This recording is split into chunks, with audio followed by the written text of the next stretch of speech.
Hello दोस्तों, बुनियादी defence academy के ऑनलाइन प्लेटफॉर्म पर आप सभी का स्वागत है। और आज दोस्तों मैं आर्मी के जो 30 जीके और साइंस के बहुत इंपॉर्टेंट क्वेश्चन आपके लिए लेके आया हूँ। और अगर आप चैनल पर नए हो तो चैनल को सब्सक्राइब जरूर कर देना और बेल आइकन जरूर दबा देना ताकि आपको नोटिफिकेशन सर्वप्रथम मिल सके। दोस्तों इसमें 1 नंबर क्वेश्चन है कि जैन परंपरा के अनुसार महावीर कौन से तीर्थंकर थे।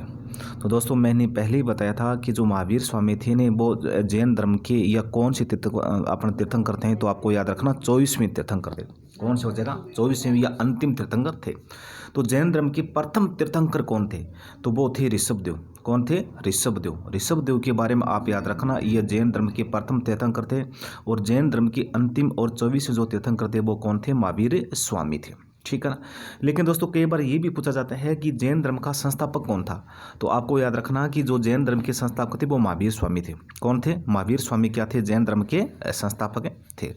फिर देखिए दोस्तों 2 नंबर क्वेश्चन है, बहुत अच्छा क्वेश्चन है। इसमें क्या दिया गया है कि भारत में सबसे बड़ा बौद्ध स्तूप कहाँ है? तो मैंने आपको पहले ही बताया था कि भारत में जो सबसे बड़ा बौद्ध स्तूप है वो है सांची में। ये सांची कहाँ है? तो सांची के बारे में आप याद रखना, ये मध्य प्रदेश में। सांची का है मध्य प्रदेश में है, जहाँ भारत का सबसे बड़ा बौद्ध स्तूप है। ये अजंता की गुफाएं कहाँ हैं? तो आपको याद रखना, ये महाराष्ट्र में मुंबई के पास है। ये गया जी का है, तो ये गया जी हैं बिहार में, जहाँ गौतम बुद्ध को क्या हुआ? ज्ञान प्राप्त हुआ था।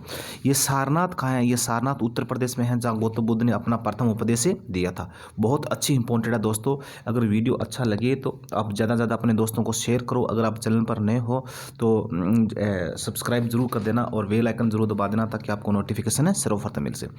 फिर देखिए दोस्तों 3 नंबर क्वेश्चन है, बहुत अच्छा क्वेश्चन है। इसमें क्या कह रहा है? 3 नंबर क्वेश्चन में दे रखा है कि गुप्त काल में सर्वाधिक लोकप्रिय देवता कौन थे। मतलब जो गुप्त कालीन शासक थे वो सर्वाधिक पूजा किसके करते थे? तो वो सबसे ज़्यादा भगवान विष्णु की पूजा करते। और भगवान विष्णु की वरा अवतार की वो सबसे ज़्यादा पूजा करते। भगवान विष्णु के वरा अवतार की वो सबसे ज़्यादा पूजा करते थे। और गुप्त शासकों का जो राज चिन्ह था वो था गरुड़। ये जो गरुड़ तो क्या था? गुप्त शासकों का राज चिन्ह था, क्योंकि गरुड़ क्या है? भगवान विष्णु का क्या है? वाहन है। ठीक है ना। और गुप्त शासक क्या करते? भगवान विष्णु की सर्वाधिक पूजा करते थे। और किस रूप की? तो आपको याद रखना, या किस अवतार की? तो आपको याद रखना वो वरा अवतार की सबसे ज़्यादा पूजा करते थे।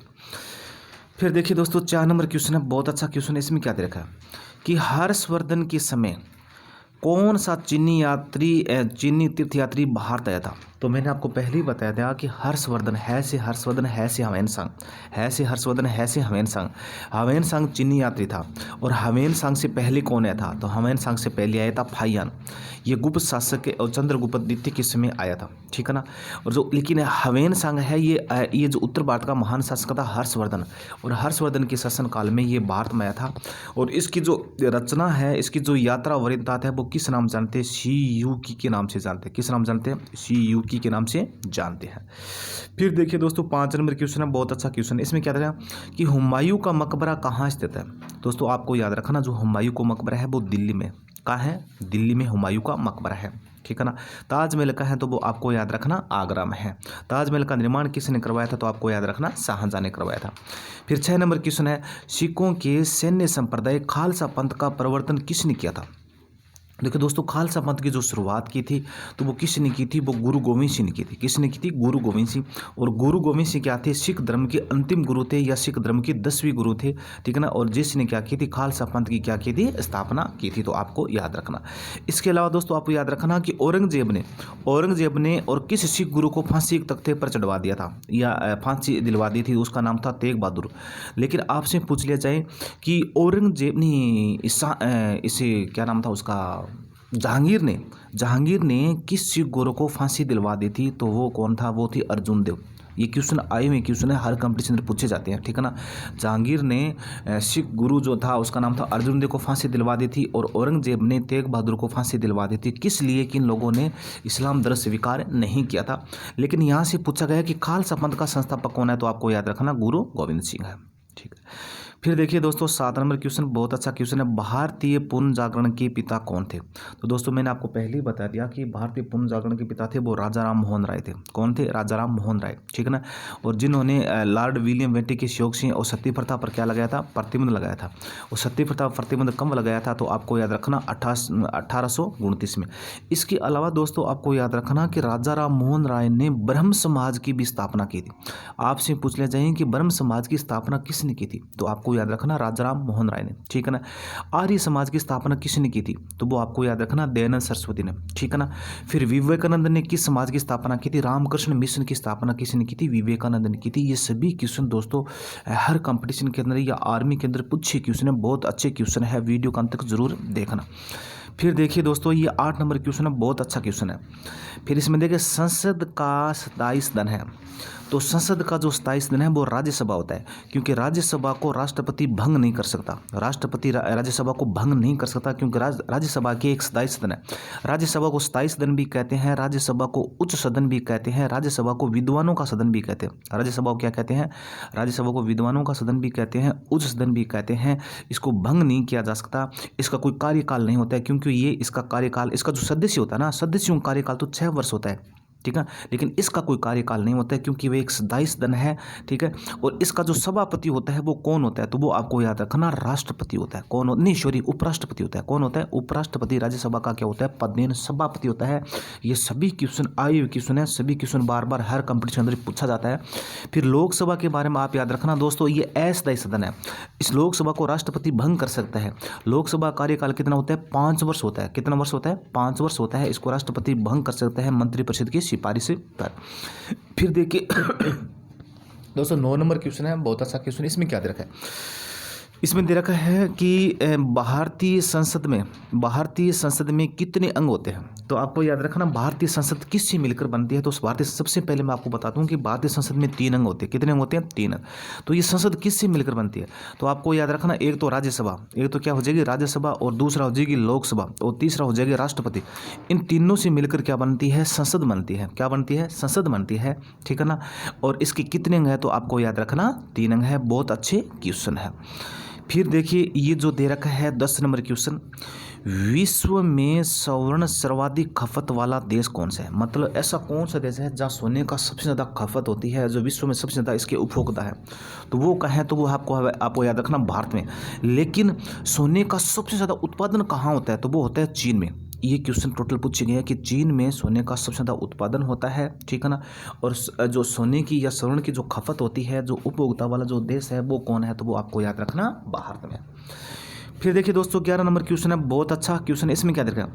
भारत में सर्वप्रथम खनिज तेल कुआं खोदा गया था। मतलब भारत में सर्वप्रथम खनिज तेल कहाँ खोदा गया था? तो वो आप सभी को पता है, वो असम राज्य में खोदा गया। असम राज्य की ब्रह्मपुत्र नदी के जो किनारे और जो डिगबोई है, और डिगबोई में क्या है, और भारत में प्रथम जो खनिज तेल का कुआं खोदा गया, तो आपको याद रखना, ठीक है। फिर है 12 नंबर क्वेश्चन कि विश्व में रबड़ उत्पादन में प्रथम स्थान किस देश का है? देखिए दोस्तों वैसे तो क्या है, जो थाईलैंड है, मलेशिया, इंडोनेशिया, इनका के रबड़ उत्पादन में प्रमुख स्थान है। लेकिन इनका जो प्रथम स्थान है ना, और प्रथम स्थान किस देश का है? तो वो आपको याद रखना थाईलैंड का है। किसका है? थाईलैंड का।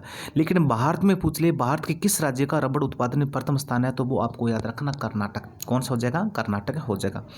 फिर 13 नंबर क्वेश्चन है, भारत का सबसे बड़ा बंदरगाह कौन सा है? तो दोस्तों भारत का जो सबसे बड़ा बंदरगाह है वो मुंबई है। कहाँ है? वो मुंबई है, जो महाराष्ट्र में। ये कांडला बंदरगाह कहाँ है? तो ये गुजरात में है। ये जो जवारिया बंदरगाह है, ये भारत के सबसे नजदीक बंदरगाह है। विशाखापट्टनम कहाँ है? तो आपको याद रखना आंध्र प्रदेश में। ये तूतीकोरिन कहाँ है? तो ये आपको याद रखना तमिलनाडु में है। बहुत अच्छे क्वेश्चन है। फिर देखिए दोस्तों आगे 14 नंबर क्वेश्चन है। इसमें दिया गया है कि माउंट एवरेस्ट किस देश में है? तो आप सभी को पता है दोस्तों, जो माउंट एवरेस्ट है वो नेपाल में। और नेपाल में इसे किस नाम से जानते हैं? तो इसे नेपाल में उसे सागर माथा के नाम से जानते हैं। और इसकी वास्तविक ऊंचाई कितनी है? तो 8,848 मीटर इसकी वास्तविक ऊंचाई है। और ये विश्व की सबसे ऊंची चोटी है, ये नेपाल में, जिसे सागर माथा के नाम से जानते हैं। फिर देखिए दोस्तों ये जीके का लास्ट क्वेश्चन है। इसमें दे रखा है गीता रहस्य किसकी रचना है? तो केसरी, गीता रहसी किसकी रचना है दोस्तों? आपको याद रखना ये रचना है बाल गंगाधर तिलक की। किसकी है? ये मराठी भाषा में लिखी गई है, बाल गंगाधर तिलक की रचना है। ये देखिए दोस्तों जीके की जो क्वेश्चन है ये हो गए कंप्लीट। अब देखिए जो सेक्शन बी है इसमें ए तो जीके क्वेश्चन है वो टोटल सभी क्वेश्चन के है, साइंस की क्वेश्चन है, बहुत अच्छे क्वेश्चन है और बार बार ये हर कंपटीशन के अंदर या आर्मी के अंदर पूछे जाते हैं। फिर है सेक्शन बी। सेक्शन बी में क्या दे रखा है? सेक्शन बी में दे रखा है कि सबसे पहले 16 नंबर क्वेश्चन है कि क्रिकेट की अंतर्राष्ट्रीय संस्था कौन सी है? तो दोस्तों आपको याद रखना जो क्रिकेट की जो अंतर्राष्ट्रीय संस्था है वो आईसीसी है। कौन सी है? आईसीसी है, ठीक है ना। और फुटबॉल की जो अंतर्राष्ट्रीय सबसे बड़ी संस्था कौन सी है? फीफा है। लेकिन आपसे पूछ लीजिए कि आईसीसी का मुख्यालय कहाँ है? तो आईसीसी का जो मुख्यालय वो दुबई में। कहाँ है? दुबई में आईसीसी का क्या है? मुख्यालय। फिर देखिए 17 नंबर क्वेश्चन है। 17 नंबर क्वेश्चन में क्या 17 नंबर क्वेश्चन में दिया गया है कि विडोल टेस्ट किस रोग में किया जाता है? तो दोस्तों विडोल टेस्ट किस रोग में किया जाता है? तो आपको याद रखना विडोल टेस्ट टाइफाइड रोग में किया जाता है। और टाइफाइड रोग किससे होने वाली बीमारी है? तो मैंने आपको बताया था जीवाणु से होने वाली बीमारी है। उस जीवाणु का क्या नाम है? उस जीवाणु का नाम है साल्मोनेला टाइफी, उस जीवाणु का नाम है। टाइफाइड से दोस्तों क्या होता है? आंत अंग क्या होता है? प्रभावित होता है, ठीक है। और ये दोस्तों आपको याद रखना दूषित जल या दूषित भोजन से होता है। फिर दोस्तों टीबी भी, ये भी किससे होती है? ये भी जीवाणु से होती है। टीबी भी किससे होती है? जीवाणु से होती है। और टीबी में से कौन सा अंग प्रभावित होता है? तो आपको याद रखना टीबी में फेफड़ा अंग प्रभावित होता है। कौन सा अंग प्रभावित होता है? फेफड़ा अंग प्रभावित होता है। इसके अलावा दोस्तों टीबी में एक इंपॉर्टेंट क्वेश्चन पूछा जाता है कि बीसीजी का टीका किस रोग उपचार में लगाया जाता है? ये जो बीसीजी का टीका ना, तो ये आपको याद रखना ये जो टीबी रोग के उपचार में लगाया जाता है। इसके अलावा दोस्तों जो चेचक को, जो छोटी माता, चेचक को अपन बड़ी माता कहते हैं, छोटी माता को अपन चिकन पॉक्स कहते हैं। ये दोनों रोग किससे होते हैं? ये वायरस से होने वाली बीमारी है। फिर देखिए दोस्तों आगे वाला 18 नंबर क्वेश्चन। दोस्तों बहुत अच्छे क्वेश्चन है और हर क्वेश्चन के पीछे मैं आपको 5-5 क्वेश्चन कंप्लीट करा रहा हूँ। बहुत अच्छे क्वेश्चन है क्योंकि यही क्वेश्चन घुमा फिरा के क्वेश्चन आ रहे हर कंपटीशन के अंदर। चाहे आप आर्मी की तैयारी कर रहे हो या रेलवे की तैयारी कर रहे हो या एसएससी की तैयारी कर रहे हो, चाहे आप वनपाल वनरक्षक की तैयारी हो, सभी के लिए ये क्वेश्चन बहुत इंपॉर्टेंट है। और अगर आपको वीडियो अच्छा लगे तो आप अपने दोस्तों को शेयर करना और चैनल को सब्सक्राइब जरूर कर देना ताकि आपको बेल आइकन जरूर दबा देना ताकि आपको नोटिफिकेशन मिल सके। फिर देखिए दोस्तों 18 नंबर क्वेश्चन है रक्त अल्पता। इसमें क्या दे रहा है? रक्त अल्पता, देखो मतलब एनीमिया, इंग्लिश में क्या कहते हैं? एनीमिया। ये रक्त अल्पता मतलब एनीमिया रोग किसकी कमी से होता है? तो दोस्तों मैंने पहले ही बताया था कि जो एनीमिया रोग होता है ना, एनीमिया रोग, ये मैंने आपको चार चीज़ बताई, चार जो शब्द बताए थे। एक तो आपको याद रखना रक्त, ठीक है ना। एक आपको याद रखना लोहा, दूसरा आपको याद रखना आरबीसी, तीसरा आपको याद रखना हीमोग्लोबिन, ठीक है ना। इन तीनों का संबंध किससे? इन सभी का तीनों का संबंध रक्त से, ठीक है ना। तो ये जो एनीमिया रोग होता है, ये रक्त अल्पता रोग होता है, ये रक्त क्षीणता रोग होता है, ये ठीक है ना, ये लोहा धातु की कमी से होता है। दोस्तों इन सभी का लोहा धातु की से कमी होता है। और साधारण भाषा में अपन क्या कहते हैं कि अपने शरीर में खून की कमी को ही अपन क्या कहते हैं? एनीमिया कहते हैं। रक्त की कमी को क्या कहते हैं? एनीमिया कहते हैं, ठीक है ना। और रक्त से इन सभी का संबंध होता है। रक्त का लाल रंग क्या होता है? लोहा धातु की वजह से होता है। आरबीसी भी रक्त में होती है, इसकी कमी से भी एनीमिया हो जाता है। हीमोग्लोबिन का लाल रंग भी रक्त का लाल रंग भी हीमोग्लोबिन के कारण होता है, ठीक है। तो ये सभी का जो संबंध इन सभी की कमी से तो आपको याद रखना एनीमिया रोग हो जाता है। फिर देखिए दोस्तों 19 नंबर बहुत अच्छा क्वेश्चन है। इसमें दे रखा है कि केंद्रीय औषधि शोध संस्थान कहाँ है? तो केंद्रीय औषधि शोध संस्थान है, आपको याद रखना वो उत्तर प्रदेश के लखनऊ में। कहाँ है? उत्तर प्रदेश के लखनऊ में। फिर 20 नंबर क्वेश्चन है कि निम्न में से कौन सा रोग मच्छर द्वारा प्रसारित होता है? तो मैंने आपको पहले ही बता दिया था कि आप 3 रोग कंप्लीट कर लेना, एक तो डेंगू, दूसरी मलेरिया और तीसरी चिकनगुनिया। ये तीनों रोग मच्छर द्वारा प्रसारित होती है, तीनों रोग मच्छर द्वारा फैलते हैं। तो इसमें कौन सा ऑप्शन हो जाएगा? ये डेंगू रोग हो जाएगा, ठीक है ना। ये डेंगू के मच्छर से होने वाली बीमारी है। फिर देखिए दोस्तों 21 नंबर क्वेश्चन बहुत अच्छा क्वेश्चन है। इसमें देखिए जीवन रक्षक हार्मोन किस ग्रंथि से स्रावित होता है, ठीक है। और वो जीवन रक्षक ग्रंथि कौन सी है? तो उस ग्रंथि का नाम है दोस्तों अपनी किडनी पर होती है, उसका नाम है एड्रिनल ग्रंथि। एड्रिनल ग्रंथि से एड्रिनलिन हार्मोन निकलता है और उसको अपन क्या कहते हैं? जीवन रक्षक हार्मोन कहते हैं। लेकिन जीवन रक्षक घोल किसे कहते हैं? ORS घोल है ना, ORS घोल को अपन क्या कहते हैं? जीवन रक्षक घोल कहते हैं, क्योंकि हैजा रोग के उपचार में इस घोल का क्या किया जाता है? उपयोग किया जाता है। ये अपने शरीर में पानी की आपूर्ति क्या करता है। फिर देखिए दोस्तों आगे वाला है ये जो 22 नंबर क्वेश्चन बहुत अच्छा क्वेश्चन है। इसमें क्या दे रखा है, इसमें दे रखा है कि सेरिबरम किससे संबंधित है। दोस्तों ये जो सेरिबरम है ना, ये अपने मस्तिष्क का सबसे विकसित भाग है और जिसे अपन हिंदी में अपन क्या कहते हैं, हिंदी में अपन कहते हैं प्रमस्तिष्क। ये सेरिबरम अपने मस्तिष्क का सबसे बड़ा भाग है, ठीक है ना। ये मस्तिष्क का सबसे विकसित भाग है। अपनी जो बुद्धिमत्ता है, अपनी जो चिंतन है, अपनी जो कल्पना शक्ति है, इन सभी का नियंत्रण कौन करता है, ये सेरिबरम करता है। और अपन जो बुद्धिमान होते हैं वो किसकी वजह से होते हैं, सेरिबरम की वजह से होते हैं, क्योंकि अपना सेरिबरम क्या होता है, सबसे ज़्यादा क्या होता है, विकसित होता है। बहुत अच्छा क्वेश्चन है। फिर देखिए दोस्तों 23 नंबर क्वेश्चन दिया गया है। इसमें दिया गया है कि पेस मेकर का संबंध किस अंग से। दोस्तों पेस मेकर के बारे में आप याद रखना कि ये इसका संबंध हृदय से। ये हृदय की धड़कन को क्या करता है, कंट्रोल करता है, नियंत्रण करता है, ये सामान्य अवस्था में लगाता है, ठीक है ना। और ये पेस मेकर किस धातु का बना होता है, तो लिथियम धातु का बना होता है, ठीक है ना। और हिंदी में इसे अपन क्या कहते हैं, हिंदी में इसे गति प्रेरक भी कहते हैं। हिंदी में इसे अपन क्या कहते हैं, गति प्रेरक कहते हैं। इंग्लिश में क्या कहते हैं, पेस मेकर कहते हैं। और इसका संबंध जो होता है वो किससे होता है, तो हृदय से होता है। फिर देखिए दोस्तों 24 नंबर क्वेश्चन बहुत अच्छा क्वेश्चन। इसमें क्या, किस धातु की शुद्धता कैरेट में मापी जाती है। तो आप सभी को पता है कि सोने और जो हीरे की जो शुद्धता है वो किस में मापी जाती है, कैरेट में मापी जाती है। लेकिन दोस्तों सोने के बारे में और भी बहुत इंपॉर्टेंट क्वेश्चन आते हैं। आपसे पूछता है कि सर्वाधिक तन्य धातु कौन सी है, तो सोना है। सर्वाधिक आघात वर्धनीय धातु कौन सी है, तो सोना है। जंग रहित धातु कौन सी, जिसके जंग नहीं लगता है, ठीक है ना, वो कौन सी भी है, तो सोना आपको याद रखना, ठीक है ना। और जो 100% शुद्ध सोना कितना कैरेट का होता है, तो वो आपको याद रखना 24 कैरेट का होता है। ये सभी क्वेश्चन बहुत इंपॉर्टेंट क्वेश्चन है, तो आप याद रखना। फिर देखिए 25 नंबर क्वेश्चन, बॉक्साइट एसक है। तो बॉक्साइट किसका एसक है, तो आपको याद रखना बॉक्साइट एल्यूमिनियम का एसक है। किसका एसक है, एल्यूमिनियम का एसक है। फिर 26 नंबर क्वेश्चन है दोस्तों, इसमें दे रखा है कि वीरंजक चूर्ण जिसे अपन कहते हैं ब्लीचिंग पाउडर का सूत्र क्या होता है। दोस्तों ब्लीचिंग पाउडर का सूत्र होता है वो CaOCl2 होता है, ठीक है ना। तो इसमें कोई ऑप्शन नहीं दे रखा है, तो ये कर देना, ठीक है, इसे 2 लगा देना, तो ए ऑप्शन हो जाएगा। CaCl2 ये क्या होता है, वीरंजक चूर्ण या ब्लीचिंग पाउडर का क्या होता है, सूत्र होता है, ठीक है ना। ये क्या होता है, सूत्र होता है। फिर देखिए दोस्तों 27 नंबर क्वेश्चन है, सोडियम धातु का संगरण किसमें किया जाता है। कि दोस्तों पहले ही बता दिया था कि ये जो दो धातु है, एक तो है फास्फोरस और दूसरा है सोडियम। फास्फोरस का प्रतीक चिन्ह क्या होता है, P होता है, और सोडियम का क्या होता है, Na होता है। तो फास्फोरस को तो आपको सभी को पता है, मैंने पहले ही बता दिया, इस जल के अंदर रखा जाता है, ठीक है ना। लेकिन सोडियम धातु को मिट्टी के तेल या केरोसिन तेल में रखा जाता है, तो ये आपको याद रखना। फिर देखिए दोस्तों 28 नंबर क्वेश्चन है, ये भी बहुत अच्छा क्वेश्चन है। इसमें दे रखा है कि गोबर गैस में मुख्यतः है। तो मैंने दोस्तों पहले ही बताया था कि गोबर गैस है, बायोगैस है, प्राकृतिक गैस है, कोयला की जो खदान है, इन सभी में मुख्य रूप से कौन सी गैस पाई जाती है, तो मीथेन गैस पाई जाती है। कौन सी गैस पाई जाती है, मीथेन गैस। या फिर दोस्तों मैंने ये भी बताया था कि जो दलदली भूमि होती है, और दलदली भूमि से और जो बुलबुलों के रूप में जो गैस निकलती है वो भी कौन सी है, मिथेन।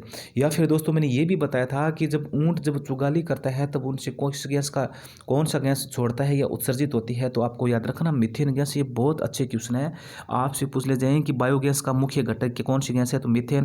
प्राकृतिक गैस कौन सी गैस पाई जाती है, मीथेन गैस, ठीक है। कोयले खदानों में जो विस्फोट होता है वो किस गैस, मीथेन गैस की वजह से होता है। ऊँट जो चुगाली करता है कौन सी गैस निकलती है, मीथेन। और गोबर गैस में भी कौन सी गैस होती है, तो आपको याद रखना मीथेन गैस। और यह पृथ्वी के तापमान में वृद्धि के लिए उत्तरदायी है। फिर देखिए दोस्तों ये जो 29 नंबर क्वेश्चन है, बहुत अच्छा क्वेश्चन। इसमें क्या रखा है कि परमाणु के नाभिक में होते हैं। तो दोस्तों परमाणु होता नहीं, ये परमाणु के नाभिक में क्या होता है, प्रोटॉन और न्यूट्रॉन होता है, और इलेक्ट्रॉन क्या होता है, इसके चारों ओर क्या करता है, चक्कर काटता है। तो परमाणु का नाभिक क्या होता है, प्रोटॉन और न्यूट्रॉन होता है। लेकिन दोस्तों आर्मी के अंदर ये भी पूछा जाता है कि इलेक्ट्रॉन की खोज किसने की थी। तो इलेक्ट्रॉन की खोज की थी जे थॉमसन ने। किसने की थी, जे थॉमसन ने। प्रोटॉन की खोज किसने की थी, तो प्रोटॉन खोज की थी गोल्डस्टीन ने। किसने की थी, गोल्डस्टीन ने। न्यूट्रॉन की खोज किसने की थी, तो न्यूट्रॉन की खोज की थी चैडविक ने। ये आप सभी याद रखना, न्यूट्रॉन की खोज चैडविक ने, प्रोटॉन की खोज गोल्डस्टीन ने, ठीक है ना। और इलेक्ट्रॉन की खोज किसने की थी, तो जे थॉमसन ने की थी।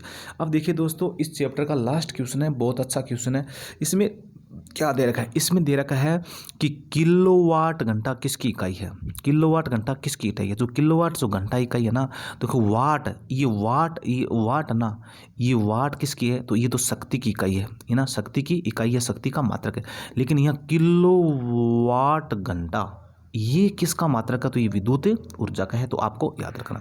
देखिए दोस्तों बहुत अच्छे क्वेश्चन है, अगर आपको वीडियो अच्छा लगे तो अपने दोस्तों को शेयर करना। बहुत अच्छा क्वेश्चन है, डेली आप अपना वीडियो देखना, नहीं बोले बहुत अच्छा।